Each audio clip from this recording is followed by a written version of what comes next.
What is up, everybody? Welcome back to the Devy YouTube channel. We are back with another player profile from the 24 class. We've done a few of these. We took a little bit of a break, and now we're back into it with news being out there that maybe possibly Oregon quarterback Bo Nix will be going in the first round in the 24 draft. Could that be a reality? What does that look like? We're going to be diving into his numbers, what we've seen from the film, kind of like some mock draft database, what that looks like, and in the outlook for the Oregon season and how that can kind of come to fruition. Could Bo Nix, after all the trouble that he had at Auburn and, the kind of renaissance year last year, play his way into that first round? We're going to look at it on the channel. Appreciate you guys.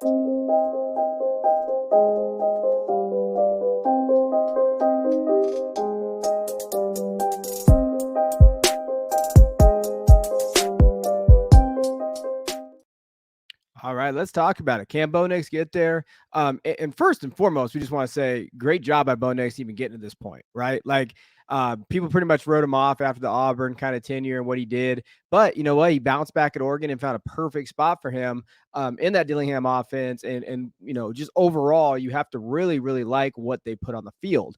Now, as far as the numbers go, so the PFF numbers as we look through them, 86.8 PFF offense grade is really good. I thought that he gelled really well with the wide receivers there, especially Troy Franklin.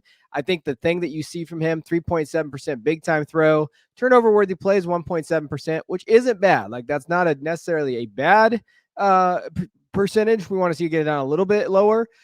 But I think the elevation of Nix's game is that last one. Offensive grade under pressure, 82.6. And when we've kind of highlighted some quarterbacks on this channel, we've seen him in the 40s and the 50s. And so he really elevated under pressure last year.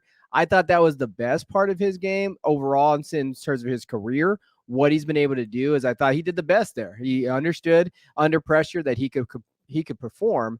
When you're looking overall on his numbers, like his raw stats, you see it there.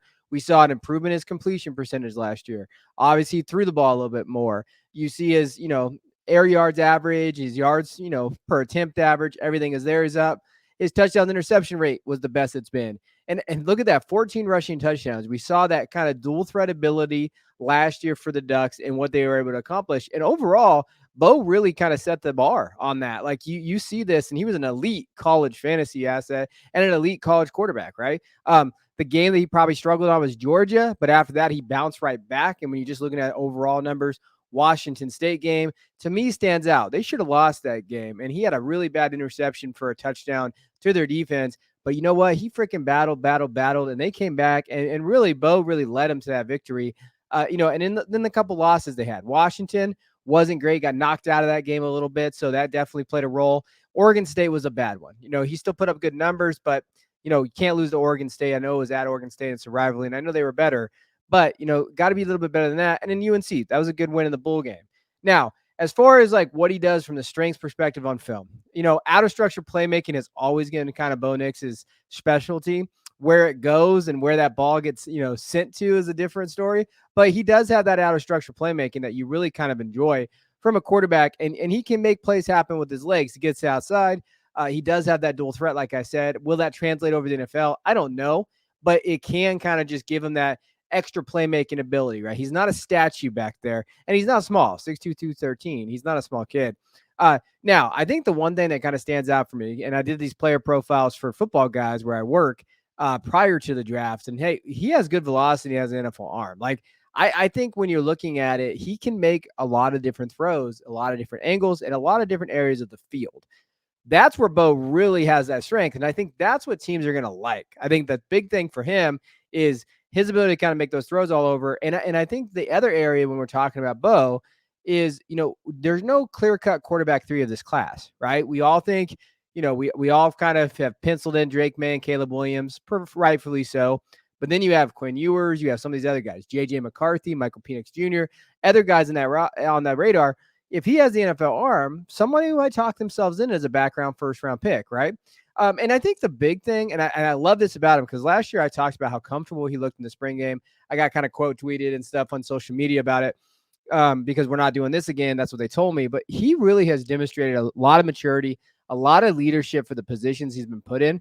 At Auburn, didn't work out. Offense wasn't great. And then you see they fired their coach this last year. the last coach that he played for. You see like the problems that happen, but you know what? He's never complained. He just picked a good spot. A lot of people were like, why would he go to Oregon with Ty Thompson being there? But he still made it, and he made it work, and he won it, right? As far as improvement areas, so I think consistent mechanics is number one. So he's got to work on that ability to kind of just have those mechanics down, even under pressure at all different areas of the field, making sure he gets his hips basically square, getting that ball across, making the right reads, making the right throws. Like mechanics leads into a lot of different things. Decision making is where he did have some questionable decisions. So like if you've watched Bo Nix a lot, and I watch college football, you guys know I love college football. Bo Nix Auburn came up a little bit. That Washington State game kind of stands out to me, like where he rushed things and he uses athleticism over kind of what he was learning and what he was improving on. So every once in a while, Auburn Bo Nix pops up. And that's the scary part, because that could be decision making. And in a tough Pac-12, especially this year, one mistake against a good, talented team could cost them the conference. That's where Bo Nix has really got to improve. Now, I trust his arm to make every throw without checkdowns. I think he's got to be able to check the down. Like, and then I think there was times last year where he was looking for the big play. Him and Troy Franklin have definitely a connection there. But there was times where he could have checked down to his running backs, and he did a better job. Like, I will say this, from Auburn to Oregon, you saw that much more. I think he's really comfortable in that offense and the situation that he was put in. So that's a good thing, right? So we need to see that a little bit more, right? Check down. You don't always need to get it to your guy, double coverage downfield. Like there's different areas there. And Bo Nix has definitely got to kind of put that in perspective of what he needs to do. Just check it down a few times. You got a lot of talent out there. Bucky Irving, Whittington, all these other guys. Check it down. Find your running back. Maybe find your tight end over the middle. Like just look for those check downs. Now, what I'm looking for in 2023 for him, better decision-making. So let's cut down again on those interceptions like you did last year. Only 7 interceptions last year. So let's make those decisions a little bit better. Less turnover-worthy throws, right? Put your team in position. Don't lose the game for them, but also be able to take that game over, right? With good decisions. Like there's a very fine line between that. The great quarterbacks do it. The NFL quarterbacks are able to kind of fine-tune that line and what it looks for. And then lead Oregon back to a Pac-12 title. I think for everybody out there, go take them to that Pac-12 title and go win it, right? You have some talented players in this conference. USC is going to be right there, right? Go beat USC, go win it. Michael Penix Jr., go beat Washington again, bring it back. If he can do these things, we're really talking about a kid that maybe could be that first-round talent. I think we could get into that area where if he does this, he really stands out. Maybe he's a Heisman finalist. People are going to be talking about Bo Nix again, which is really good for Bo. Like I'd be super happy for him for that reason, because he's really put in the work and the effort. Now, as far as what the roster looks like, you'll see the notable losses there. Overall, really talented, right? Dan Lanning is there, head coach, one of the best coaches in college football. Will Stein is coming over for offensive coordinator for Dillingham, who left to Arizona State. Ty Thompson in there, Austin Novosad. We actually did an entire episode on Novosad. Go find it. I really like Novosad as a prospect.